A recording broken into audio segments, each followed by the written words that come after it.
वज़ीर दिफा ख्वाजा आसिफ के साथ लंदन में होने वाली बदतमीजी के वाक़े पर हुकूमत ने पाकिस्तानी हाई कमीशन लंदन को मुलविस शख्स के खिलाफ कार्रवाई का हुक्म दे दिया। वज़ीर दिफा ख्वाजा आसिफ के साथ गुज़िश्ता रोज़ लंदन में पेश आने वाले बदसलूकी और धमकी आमेज वाक़े पर हुकूमत ने सख्त एक्शन लेने का फैसला किया है।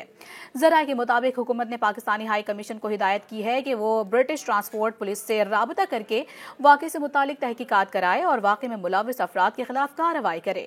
ज़राए का कहना है कि पाकिस्तान हाई कमीशन लंदन के आला हुकाम ने लंदन में वज़ीर दिफा ख्वाजा आसिफ से मुलाकात भी की है। वज़ीर दिफा ने हुकाम को जवाब दिया है कि वो धमकी देने वाले शख्स को नहीं जानते, मगर वहां कैमरे लगे हुए थे, शनाख्त हो जाएगी।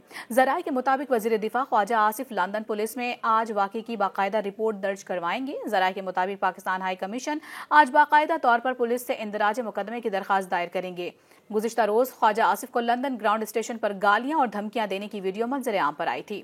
बरतानवी दारुल हुकूमत लंदन में नामालूम शख्स ने ख्वाजा आसिफ का ताक़ुब किया था और उन्हें चाकू से हमले की धमकी दी थी। ख्वाजा आसिफ इस वक्त लंदन में हैं, जहां उनकी नवाज शरीफ और मरियम नवाज से मुलाकात मुतवक्के है। मज़ीद न्यूज़ अपडेट्स और डिजिटल स्टोरीज के लिए सब्सक्राइब करें डॉन न्यूज़ पाकिस्तान।